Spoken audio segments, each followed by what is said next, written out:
Hello, and welcome to another video with us, Lucy Rycroft-Smith and Darren Macey, where we explore some ideas around research and education. And today we continue with this fascinating topic of AI. I'm sorry, we'll get into it. AI Yeah. and education. And we have the enormous privilege of having two distinguished expert guests with us. In particular, we're delighted to have them as authors of this book, The AI Con, which we will be waving at you and talking about during the interview. Hey! um, because this book has crystallized, changed, provoked my thinking in ways that have been wonderful. So thank you so much. So we'll start with Dr. Alex Hanna, sociologist and director of research at the Distributed AI Research Institute, and I believe she previously worked at Google as senior research scientist on the ethical AI team. Interesting. Yes. And this was important in my research. She was listed by Women in AI Ethics on their 100 Brilliant Women in Artificial Intelligence Ethics list.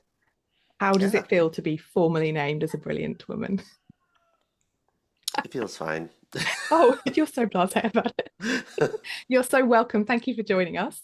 Thanks for And we having also us. have Professor Emily M. Bender, who is Professor of Linguistics at the University of Washington, and she directs its computational linguistics laboratory. I know what those two words mean, Emily, but I'm not sure what they mean together. You're so welcome. Thank you for joining us. And I think my fact that I found out about you is you have an Air number 4. Is that right? Yes, and I'm impressed that you know what that is. Well, I have an Air number 2 and it's 3. Oh my goodness! Wow. Wow. I know. So we should say for That's viewers not who even a aren't humble familiar. brag. Yeah, I know. I Okay. think I We think should we mine should is I think mine is for I think through JB Morgenstern. brilliant. So like yeah, like but three is very impressive. Threes, Mine- yeah. It was Mine's Yeah. four through inadvertent. It was a mistake. And this is on the internet. So if you Google it, I won't tell the story again. But we should say for viewers what an Erdős number is you're sort of publishing degrees of separation with a particular mathematics guy who was well known for doing a lot of publishing. Darren, do you have an Erdős number? Like I say, mine is four because three Yeah. you or three. Oh, Yeah. oh, Exactly, there you go. riding on Very my much, as coattails. always, riding on Lucy's coattails. Yeah, right. Yeah. Okay, well, thank you so much for joining us. And we are delighted to have you from across the pond. And we have both enjoyed the book very, very much. And so wanted to talk to you in particular about kind of ways that it may or may not intersect with education, because, that's our specialism. And so we'll start with the sort of big picture. And I always ask people this: what do you wish people knew about your topic? So in particular, this AI hype idea. What do you wish that kind of people knew about it? So there's a lot, and we wrote a whole book of Right. things that we wish people knew. But I think the one that I'm carrying around the most these days is that none of this is inevitable. We are sort of painted this picture of the future that AI is a thing. It's just a question of who's going to get there the fastest and who's going to be left behind, in quotes. Um, and that's just not true. And you'll even hear it from people who aren't super excited about the technology. They say, well, these large language models, they're here to stay. So we have to learn how to live with them. And that is also not true. And the inevitability narrative is actually a bid to steal our agency. Ah, Yeah, and I would say the thing that's on my mind a lot these days is like really the whole conceit of these technologies that are sold as AI as being something that's really going to facilitate and make us more productive. I think that is a narrative that gets told in a lot of different places, and the kind of thing which is really fascinating. There's some research that's coming up that really supports this. Is like, oh, we think that if we have a synthetic text extrusion machine, like we call them in the book, or a chatbot, it's going to actually help us in different areas of our life, and that's going to make us have to do less work when we know that just so much about how these things work and the ecosystem around them means that you really even have to pay closer attention to their outputs, and it's also doing things to the way that we think. Um, and so, um, and so it's not actually making us more productive, and in fact, that whole conceit falls apart very quickly. And so, a lot of the kinds of things that get built from that conceit, like, we need to have less, fewer workers. We can have mass layoffs. We're gonna have some kind of abundant world. Like that's just not true. Um, and yet we hear this both from people who are really invested in technology, as well as people who should know better, people like on the political left and people in labor unions who are actually the best positioned to push back against this and actually think about building a very intentional future with technology. So that's what I'm carrying around a lot about our Yeah. topic. Yeah, exactly. And the issue of labor unions is really interesting because we've had some discussions around this. We have unions for teachers in this country, which we certainly think should be responding to AI intrusion, let's use that Hmm. word, in education, and really Hmm. aren't. And Yeah. it's very interesting listening to your podcast and reading your book and thinking about how those issues are so pervasive everywhere and very similar everywhere. Yeah. So my question about sort of education in particular is your your comments in the book, and I will mention the sort of tell me what you call it, synthetic extrusion Synthetic machine. text, well, there's a little bit of variation, but I usually say synthetic text extruding machines. Love. And Alex goes for extrusion machines, Oh, and beautiful. both share the property of sounding Oh, a little interesting. gross, which is Yeah, Yeah. fine. yeah. But also go a strong mention for stochastic parrots, which is another one Stochastic. that you guys use, which I absolutely adore. Yes. Yes. So some Yeah. beautiful turns of phrase. And the idea of extruding or extrusion will be familiar to our readers and listeners who have used Play-Doh, right? Because Yeah. that's the model. You put a bunch of Play-Doh in and you squeeze, and out of it comes lovely Play-Doh hair or, a very neat type of prism. And you think, well, lovely, what's wrong with that? It's lovely. But also, as our readers and viewers will know, the more you play with Play-Doh and mix the colors and put them in the machine, what you end up with when it comes out looks exactly like shit. So it's an apt metaphor. It's Yeah, I mean, perfect. it's So also the case. Yeah, I mean, it's also the case that like Play-Doh is maybe the nice version of it. I mean, plastic is something that right. we've been using as the kind of, a bit more apt because of the, plastic comes from, I mean, comes from hydrocarbons, but I mean, those were at one point, lush green, Paleolithic landscapes or whatever that just got crushed down and pressured over time, and then are now being used for these things, which get broken down into tiny little things, and now are spread throughout of our environment and in our bodies, and, Right. and it has all these other terrible externalities. Doing harm that you can't get away from. Or see Exactly. Yeah. sometimes. Right. What a great Yeah. point. Yeah. Anyway, this Yeah. was a sort of side note. I enjoyed the turn of phrase. I was going to say, you refer to it in the book using these lovely, really helpful terms. But one of the things you say very clearly, and apply this to education as well as other areas, is just because you've identified a social problem doesn't mean that the LLMs or any kind of other AI are the solution, because you specifically say this lovely text synthesis machines can't fill holes in the social fabric. Just Hmm. what a great turn of phrase. How does that apply to education as you see it? So, there's all kinds of needs in education, right? Where we live in the US, it sounds like it's probably similar in the UK. There is insufficient resources being put into education. There are not enough teachers. The teachers are not paid well enough. There's not enough time in the day for each teacher. And each teacher is here especially sort of expected to handle more and more social issues, right? You have kids who have very many needs because of family situations, because of poverty, because of various other kinds of lack of resources. And it's like, okay, well, the teachers are going to handle this, right? So more and more being demanded of teachers with fewer and fewer resources. And those are real problems. And then you have the tech companies coming in and saying, we can solve all that by making teaching more efficient because we can put each kid in front of a screen. And oftentimes it's also philanthropy, right? We're gonna buy all these laptops for the kids because see, we're such good people. And then those kids are going to be reading this synthetic text and there, see, education all solved. And it's obviously not a match for what's needed, but there is so much credence given to the oligarchs. I think because there's this narrative that if somebody is wealthy, clearly they're smart and clearly they know how to solve everything, right? And so little credence given to the wisdom and knowledge of the teachers who know what their job is, who know what it takes to teach well, who know what the missing resources are. And that mismatch is just, appalling. Like we should listen to the people who know what's needed and really work to solve the problems. Yeah, and I want to give a shout out to an episode of our podcast where we talk with one of my colleagues, Adrian Williams, who is a really brilliant labor organizer and worker advocate. He used to work both as an Amazon delivery driver and as a charter school teacher here locally in the Bay Area.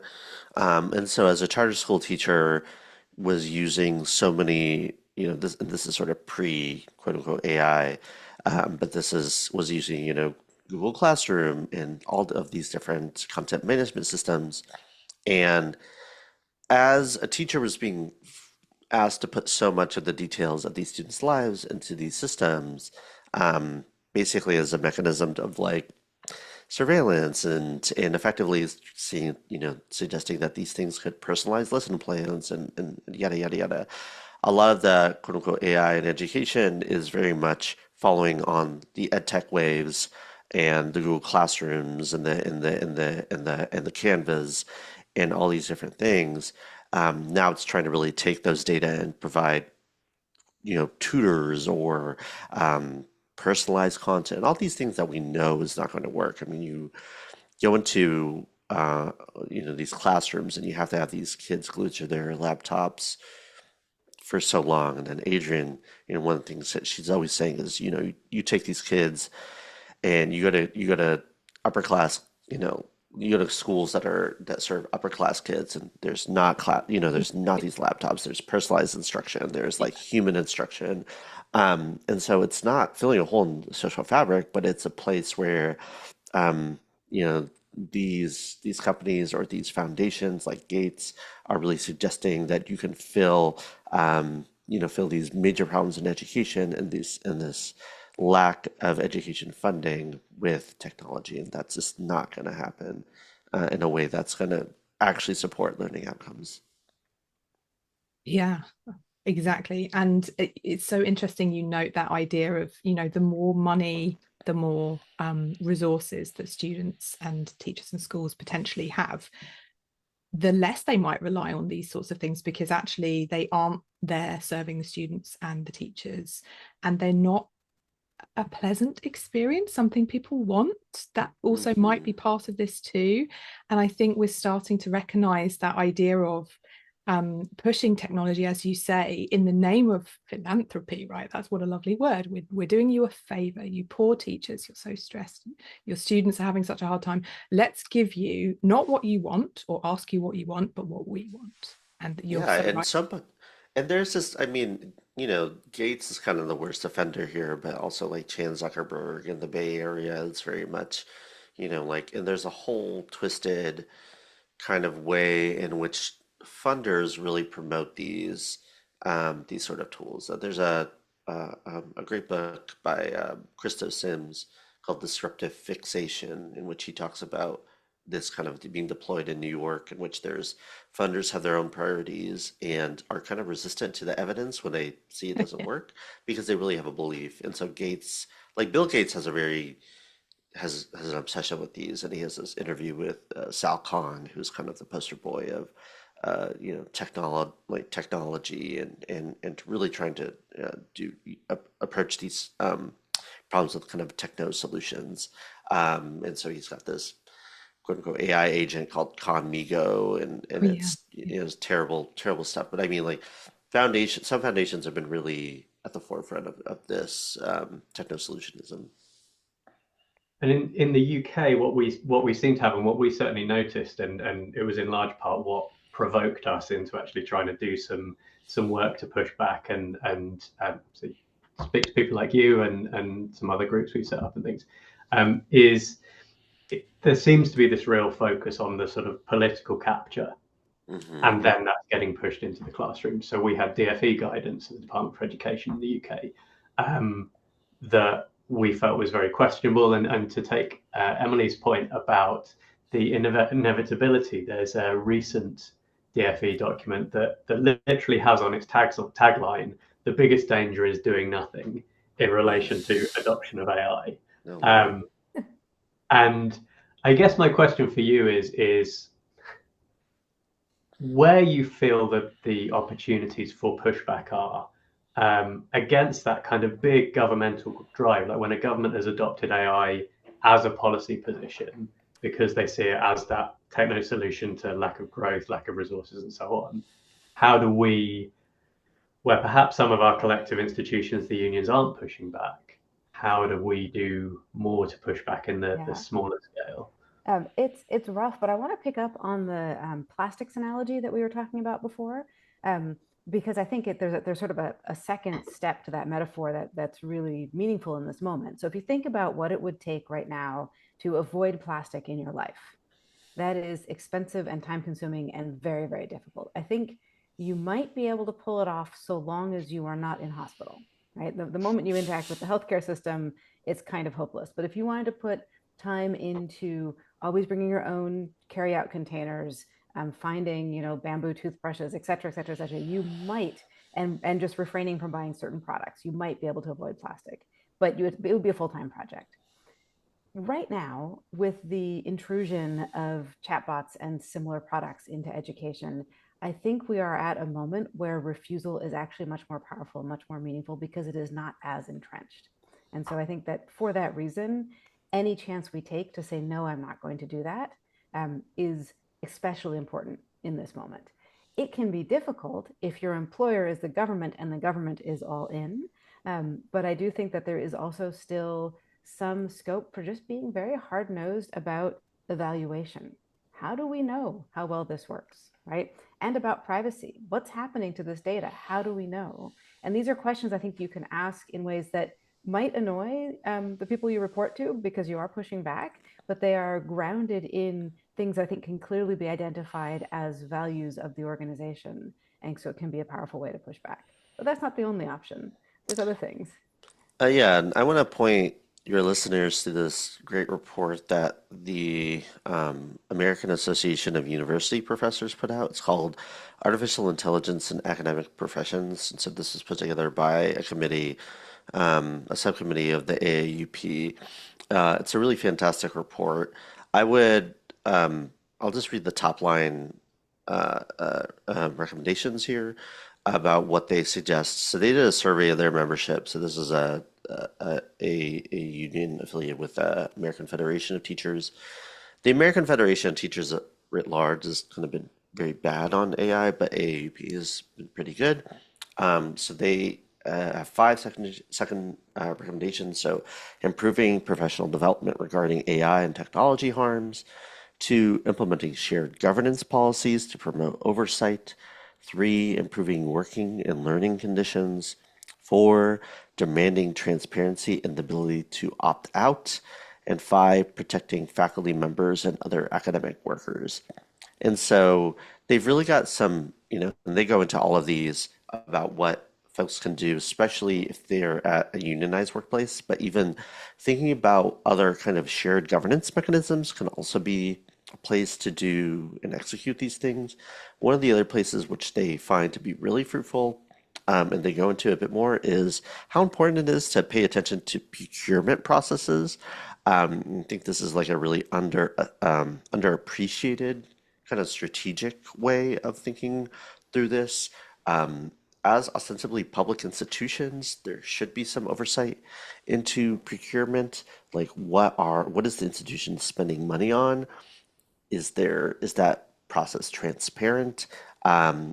Is there ways to intervene in that process? Are there kind of reporting or audit mechanisms for particular technologies that people within the shared governance structures can look at and say, well, we need evidence around learning outcomes here. What do we have? And those can be really effective ways of making demands of institutions. So yeah, folks in education really, please do check that out because I think it's very helpful to think about what it means to subvert this inevitability discourse and the kinds of ways that there's intrusion of these plastics into our lives. Intrusion and extrusion, nicely put together. The intrusion of extrusion. Yeah. Yeah. So in some ways, I think you could argue that education's been at the forefront of the discussion of harm in AI. And you said in the book that chatbots have landed like a bombshell for educators and students, which is a lovely way of putting it. I did find when I was reading in the book that you made some suggestion that students weren't particularly making use of LLMs to cheat. And I wonder if your thinking and the evidence has changed since you wrote the book.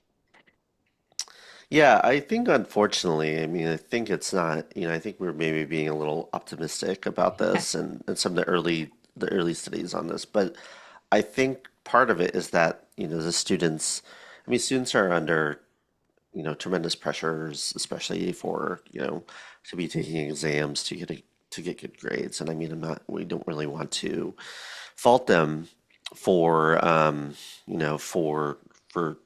for using these tools when they are. And I think it's been very intentional for these companies to market to students as well. We've seen OpenAI develop a Chat GPT EDU, and they advertise this pretty heavily. They had kind of a puff piece in the New York Times for their I forgot her name, but their kind of VP of education who used to work at Coursera and comes from kind of a consulting background, someone that isn't an educator.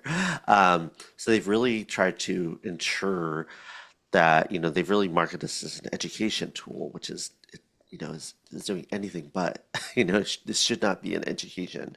So I think it is being used more by students, but there's also this kind of counter movement of students, especially now students are having to bend over backwards to prove that they're not using these tools. I mean, they're installing spyware like keyloggers onto their computers and showing this and educators, unfortunately, and universities have been, on one hand saying, don't produce LLM generated essays, and yet here's the site license we bought for ChatGPT. So they're getting mixed messages, and it's really putting them between a rock and a hard place. I think the thing that I want to add there is that it's really important as an educator to resist having to be the cop in your classroom.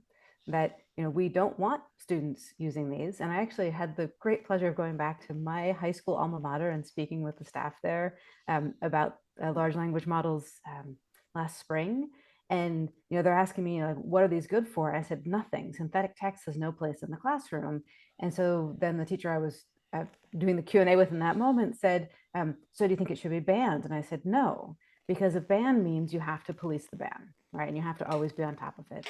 And I think that instead what we want to move to is to be working with the students to help the students understand why it is that we are assigning this work, right? And why it is that if you just had the synthetic text extruding machine write your essay, the student doesn't get the benefit of the essay. It's insulting to the teacher who then has to provide feedback on something that nobody wrote that is useless feedback, right? And to really sort of work together with the students. And there's another sub point in there, which is that part of the marketing of this is a kind of linguistic prescriptivism that says your language isn't good enough. You have to put it, like, it might even be students who wrote something, it's their ideas, but then they use something like ChatGPT to polish it and make it sound better. And that is basically students being told and then sort of absorbing the idea that the way they speak, the way they write isn't good enough. It has to be this bland corporate ChatGPT output style. And as educators, it is important to help students gain access to a variety of linguistic styles. Like that is a thing that we do, but also to develop their own voices. And so I think it is, especially if you're talking about writing instruction, but really anywhere where writing is part of it, to connect with the students and say, I want to hear your voice and I want to help you develop your voice. I'm not interested in this other thing, even if it's sort of your ideas with ChatGPT polish over it. I really want your voice.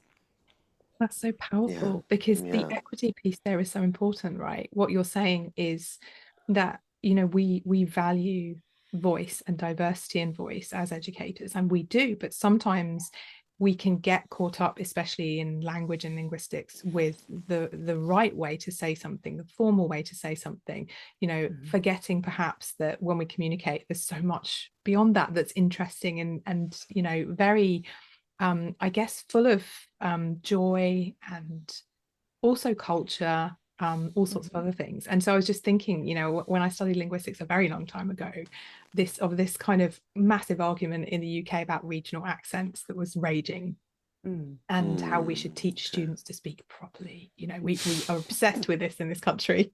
Oh Lord. Right. And now what's happening is the same thing, but in textual form. We're getting this kind of weird RP of the text, aren't we? That there's one way to write, and it's what ChatGPT extrudes, and it's not even good.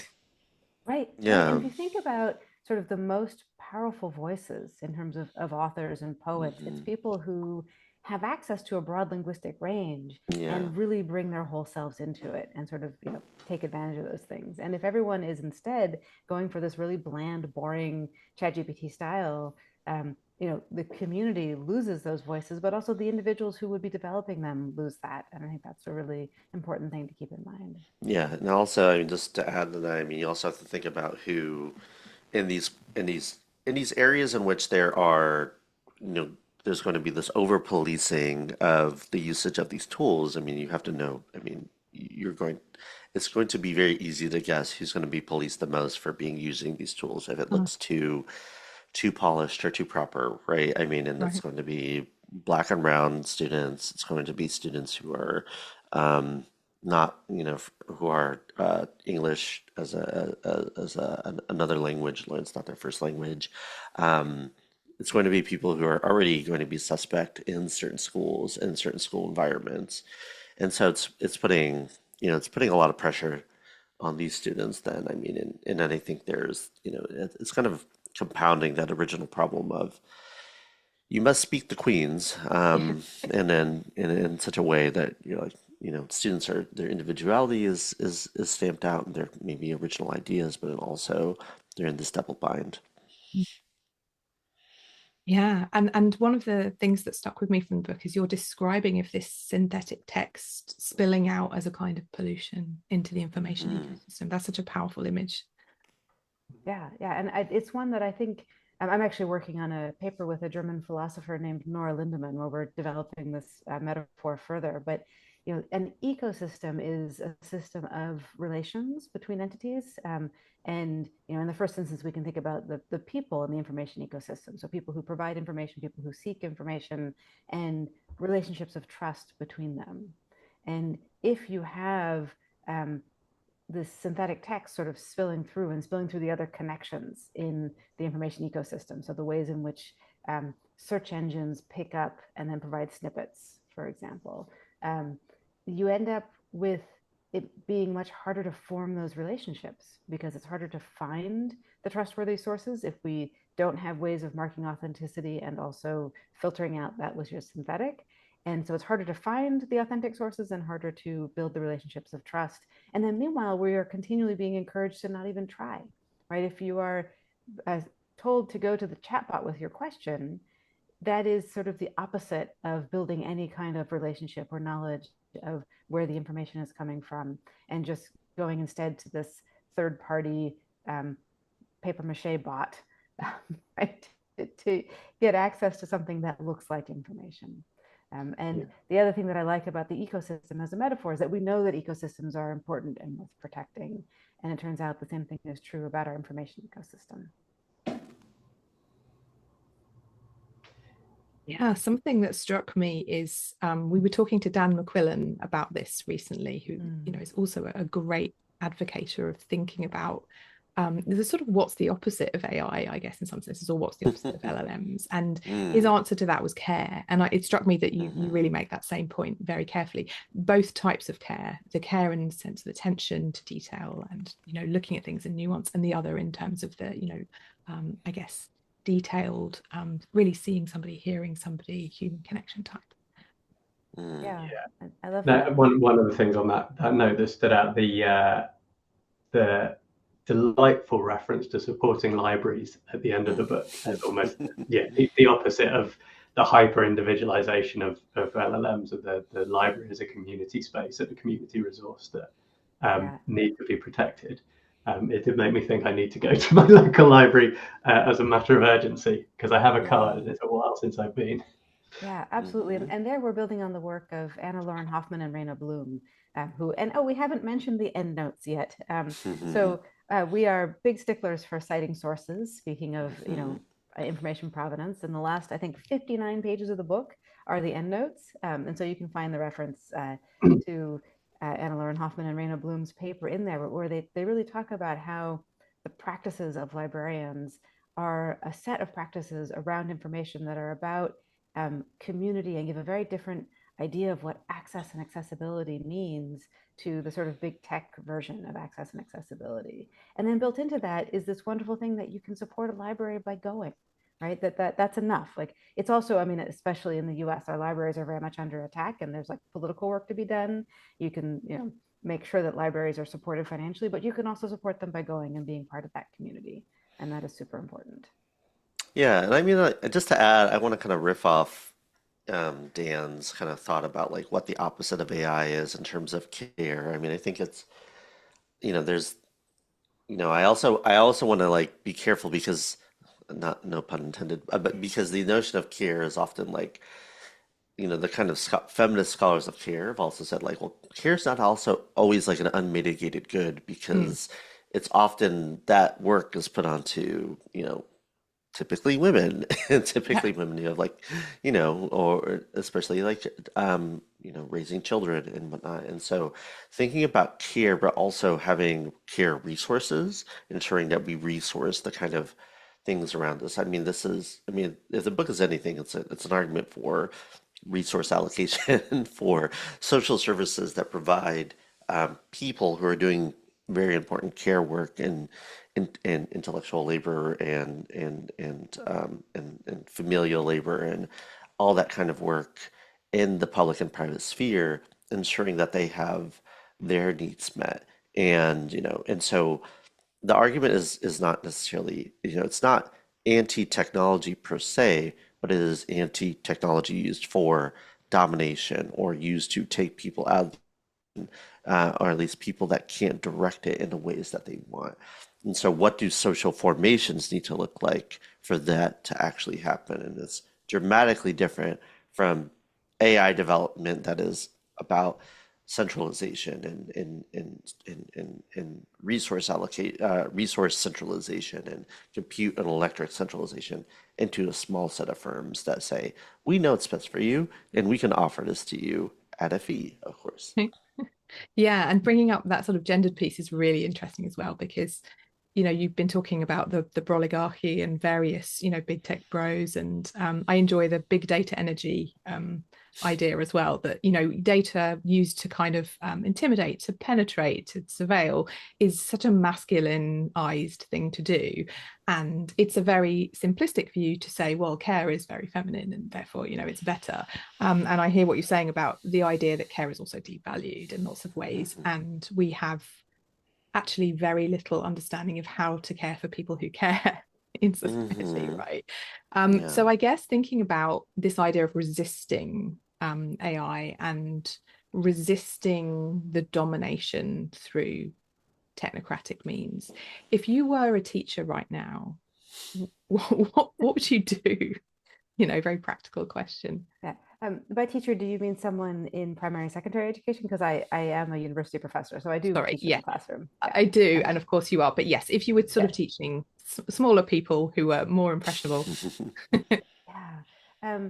So I mean, I think that teachers right now have this secondary job of resisting what they're being asked to do by leadership. I think I would um, seek to have some professional development space allocated to what you might call critical AI studies, sort of like try to make room for that. And then, facing students, I think that it's really about leaning into what does it mean to know something? How do we understand where information comes from? Um, and also, what is the physical materiality of these things in the world? I think that many of today's young people are rightly very concerned about environmental impacts. And I think there's a lot of young people who, upon hearing about what's going on with data centers and stuff, it can very much shape their view of what's going on in ways that you know fit nicely, right? So it's one of these things where activism around environment fits together with activism around workers' rights, fits together with activism around the need for better social services. It's all pushing in the same direction. And so I think that can be a very helpful conversation to have with students. Yeah, and I think trying to think about, I mean, I haven't been in the K through 12 classroom since I was eight in, that of that age. But I mean, and the people who are in those classrooms are doing, the Lord's work truly. And, but was, parenting a teenager up until last year. And then, and thinking about that, I mean, a lot of that is really really if you're in those classrooms really thinking if you one thing that I'm really kind of annoyed about is that we have to do this work of kind of like AI literacy, and it's more about like I have to deal with this technology that's kind of an intrusion in my classroom, but it also gives us kind of a conversation to think about like how to learn and how to why we're here. And so it's maybe helpful then to back up and think about, well, what are we doing here, and what is this technology doing, and how does that support our learning objectives? And so that's one thing, that thinking about what we're doing with our students. I guess the second part is like thinking about what you're doing in your collectivities as a student, as a teacher. So like, can you go to your union rep and go to your shop steward and say, I don't want any part of this? Is there a way to actually push this out of the classroom? Is there an administrator we can go to? So, I mean, having collective action and really thinking about really emphasizing that kind of old adage of teachers' unions, that educators' working conditions are students' learning conditions. And I think really emphasizing that is helpful in this moment. That's such a No, lovely I would. I knew you were going to say something about that. Off you go. I was thinking, about this idea.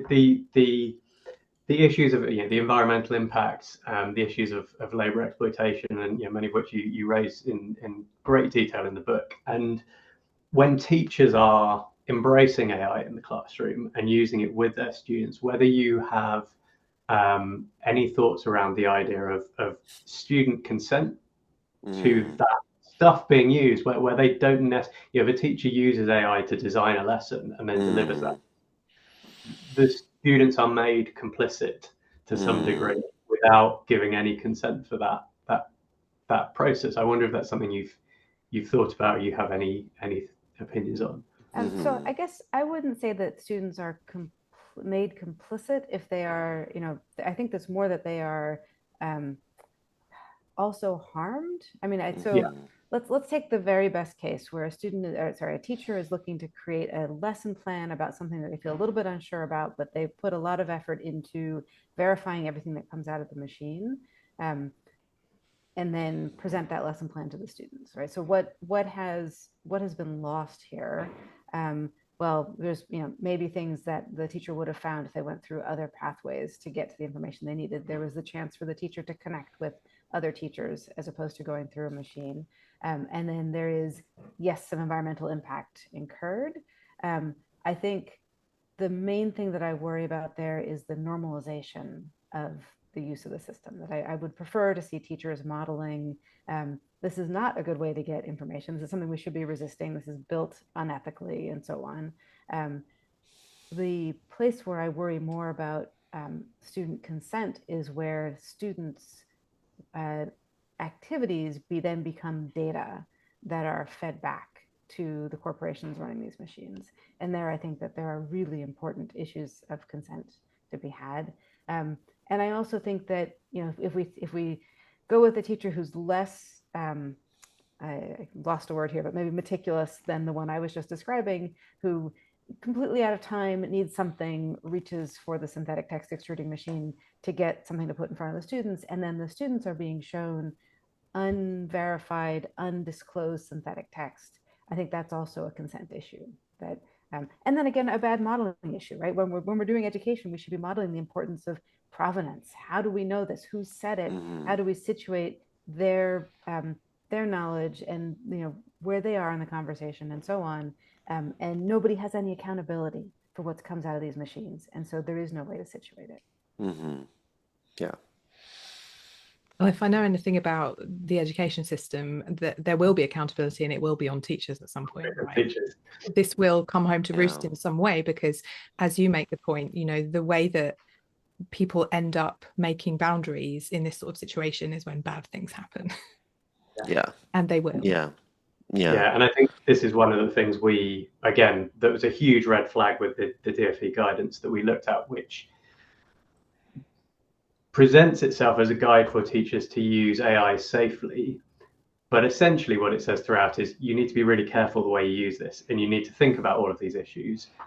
And now it's over to you to make all of those decisions. And it's just a handing off of the accountability that perhaps should sit with the government agency that is determined to embed this stuff, rather than the individual schools, the individual teachers. Right. And it sounds like that guidance isn't making no an option. Like, no, I won't use it. Yeah. Yeah. Madeline Claire Eilish has this really interesting concept of the moral crumple zone.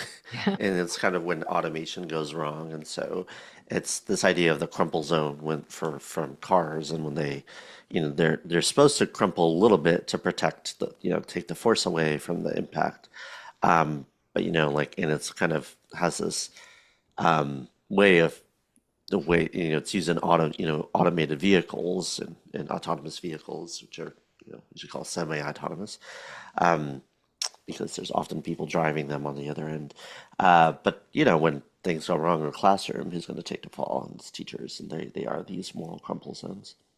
Exactly that. This is so exciting, and I could talk about this for hours, but we have to draw this to a close very soon. So I will give you both an opportunity. If there's anything, I suspect I know, but I will ask you, that you would like to plug, please do. What should people do now? What should they read? What should they listen to? Where should they go? Well, they can read our book, The AI Con. You can find it at your library. If it's not already there, you can request it at your library. If you prefer to own a copy, we recommend going to your local bookshop. There is also an audiobook, and we made sure that the audiobook was narrated by an actual person. So if you prefer to read books as audiobooks, that's available too. You can also find out all the information at thecon.ai. Yeah. Also listen to our podcast, Mystery, I almost said the referent. Mystery AI Hype Theater 3000, where we seek catharsis in this age of AI hype. We find the worst of it and pop it with the sharpest needles. The sharpest needles we can find? Is that what it is? Okay, great. Sorry, I've said it over 60 times. So nice hearing you I know. Yeah. So we recently had an episode with Charles Logan, who is a PhD in, I think, educational science at Northwestern. And we talked about a few things like the AFT deal with Microsoft and OpenAI and Anthropic, and a few other things regarding education. And we've got also an episode which I mentioned with Adrian Williams in our back catalog. So lots of things for folks interested in education. It's a perennial topic. It's going to be coming up at Tech is always going to be something that is acutely in the news, and something that oligarchs and their allies always want to try to automate.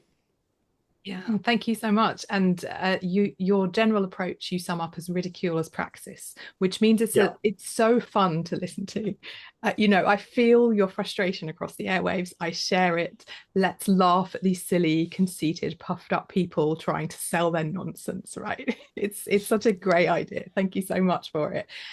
You've made our lives better. You've definitely enriched our thoughts about AI and the way that it's implemented in education and elsewhere. So thank you so much. And you've been wonderful guests. It's been a total pleasure to have you. So it just remains for me to say goodbye from all of us. We could wave at the end of the lovely UK game show if you like. And thank you very much, and join us again soon.